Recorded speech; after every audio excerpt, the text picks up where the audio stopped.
মজা ৮০,০০০ টাকা কন্ট্যাক্ট করে হেলিকপ্টার লয়ে যাই।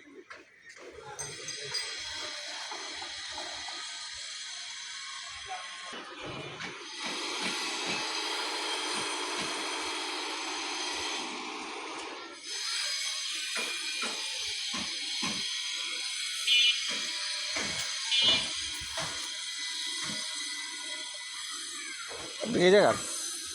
আপনি এই জায়গার? এই আমনে থাই এনে ও মানে এটা কি বড় হয়ে গেছে না? না বড় হয় না এখন বাকি আছে। বাকি আছে না? তো পাইপ খুললে লাইছে খুললে ও একটু খুলে গেছে।